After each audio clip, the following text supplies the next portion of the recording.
اعوذ باللہ من الشیطان الرجیم بسم اللہ الرحمن الرحیم الحمد للہ رب العالمین الرحمن الرحیم مالک یوم الدین ایاک نعبد و ایاک نستعین اہدنا الصراط المستقیم صراط الذین انعمت علیہم غیر المغضوب علیہم ولا الضالین آمین۔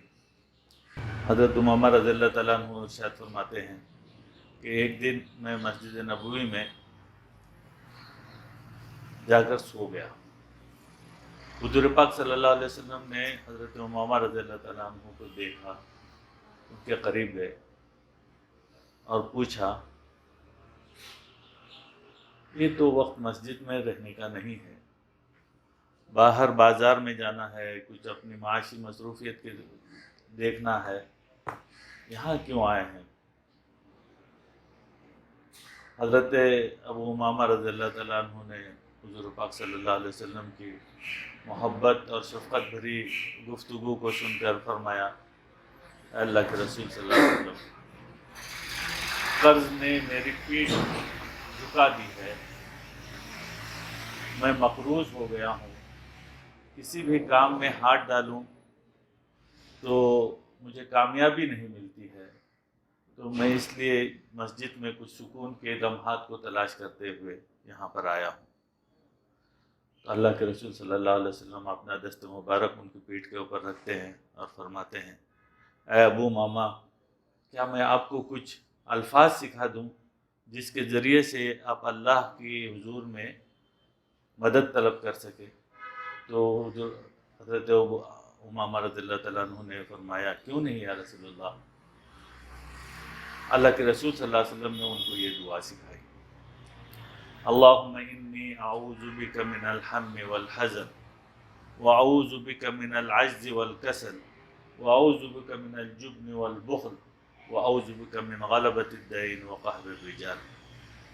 اور ان سے فرمایا، یہ دعا کے ذریعے سے اللہ کی استعانت طلب کرو اور جاؤ بازار میں، اللہ آپ کی مدد کرے گا۔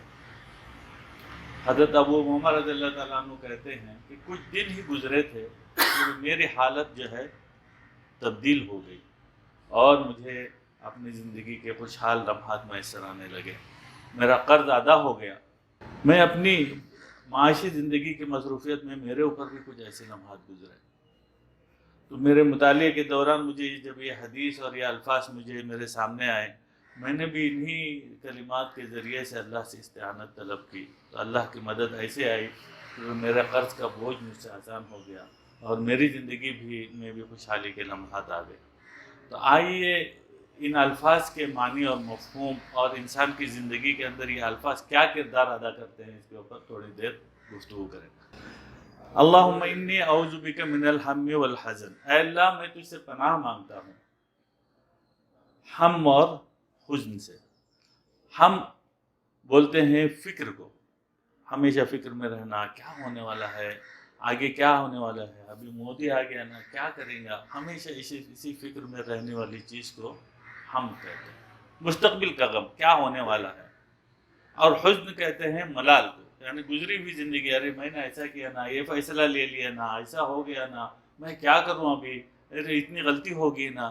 یہ دونوں چیزیں جب انسان کی زندگی کے اندر ہوتے ہیں اور اس کے اندر چاہے وہ ہم میں ہو چاہے حزن میں ہو، کوئی صحیح فیصلہ نہیں لے سکتا، ہمیشہ اسی کے اندر ڈوبا رہتا ہے، تو اس کی زندگی پریشانیوں کے آماجگاہ بن جاتی ہے، کیونکہ وہ پریشانیوں ہی کے بارے میں سوچتے رہتا ہے، تو یہ نیگیٹو سوچ اس کو کسی پازیٹیو کام کی طرف نہیں لے کے جاتی۔ تو اللہ کے نبی نے سب سے پہلے جو بات ہوئی، ہم اور غم سے پناہ مانگو۔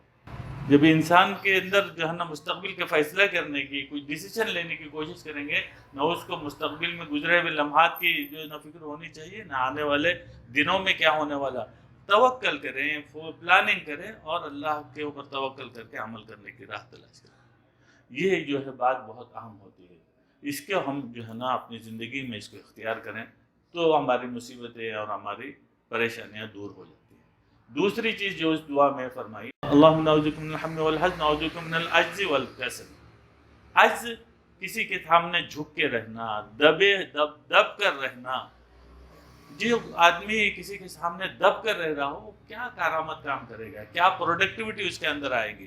نہ وہ اپنے کے لیے کچھ کارآمد بن سکتا ہے، نہ معاشرے کے لیے کارآمد بن سکتا ہے. وہ پوری اپنی زندگی پر خود بوجھ بن جاتا ہے اور معاشرے پر بھی ایک بوجھ بن کر زندگی گزارتا ہے. اللہ کے رسول صلی اللہ علیہ وسلم نے فرمایا یہ کیفیت اپنے اندر کسی سے دب کر نہیں رہنا، ہمت سے، جرات مندی سے، استقلال سے اپنی زندگی کو گزارنا، خود فیصلے لینے کی پوزیشن میں آنا.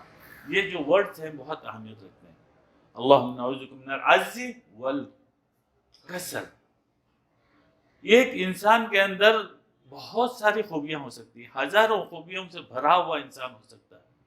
اگر اس کے اندر یہ نیگیٹیوٹی، کسل کی نیگیٹیوٹی آ جائے تو یہ اس کی ایک ہزاروں خوبیاں بھی اس کو کوئی فائدہ نہیں پہنچا سکتی. کسل کیا ہے؟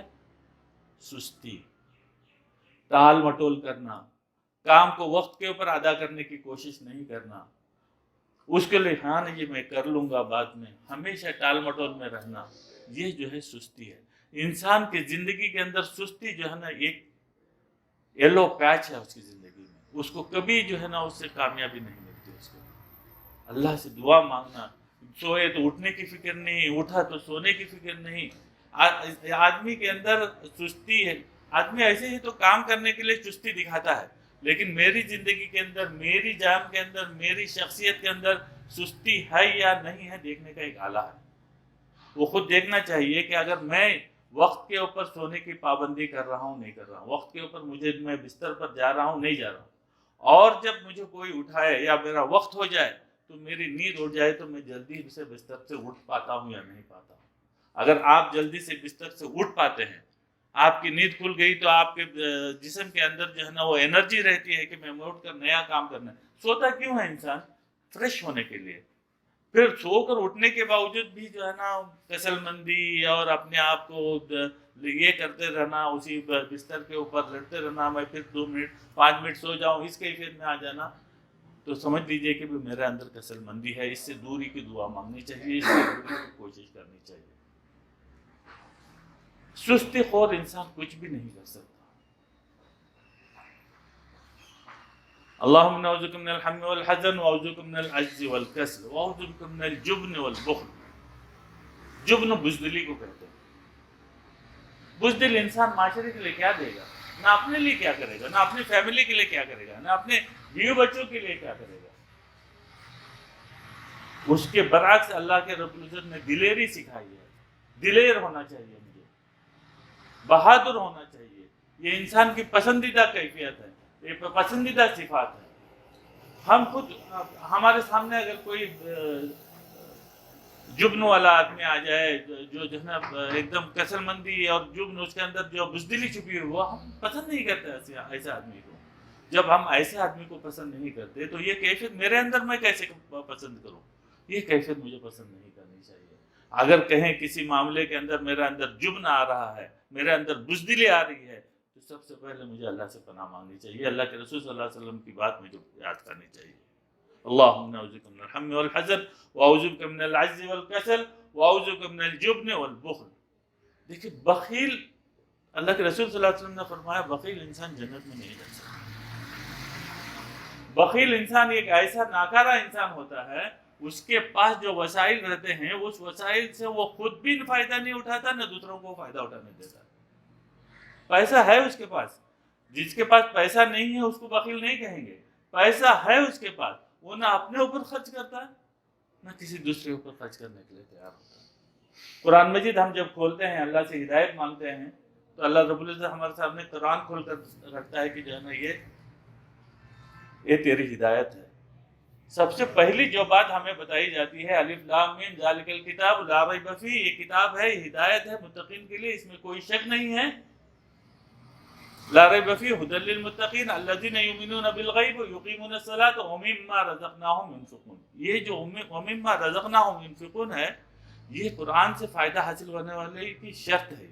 اس کے اندر جب تک مما ینفقون کی کیفیت پیدا نہیں ہوگی، بخیل کے اندر یہ نہیں ہوتی ہے.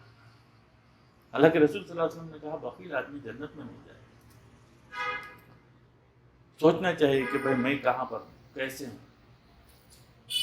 اللہم نعوذ بک من الہم والحزن واعوذ بک من العجز والکسل واعوذ بک من الجبن والبخل وَأَعُوذُ بِكَ مِنْ غَلَبَةِ الدَّيْنِ وَقَهْرِ الرِّجَالِ۔ ایک عذاب ہے قرض،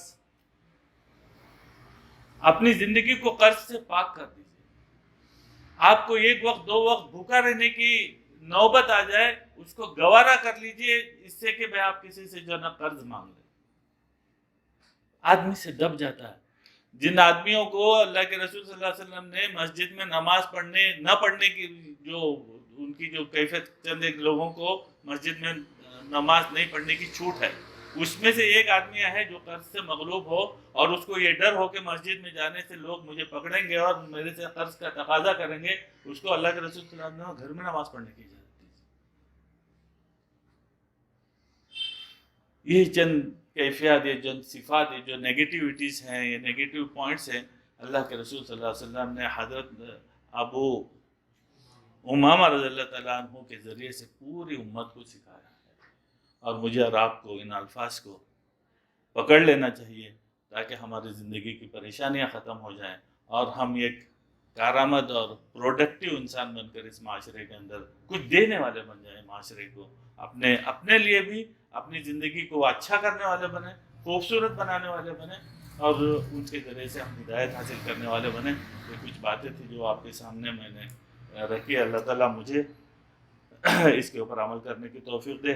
پھر اللہ رب العزت سے دعا کہ آپ لوگ بھی حضور پاک صلی اللہ علیہ وسلم کی ان خوبصورت کلمات سے فائدہ اٹھانے کی کوشش کریں۔ صلی اللہ تعالیٰ علی خیر خلقہ سیدنا محمد وعلی آلہ وصحبہ اجمعین برحمتک یا ارحم الراحمین۔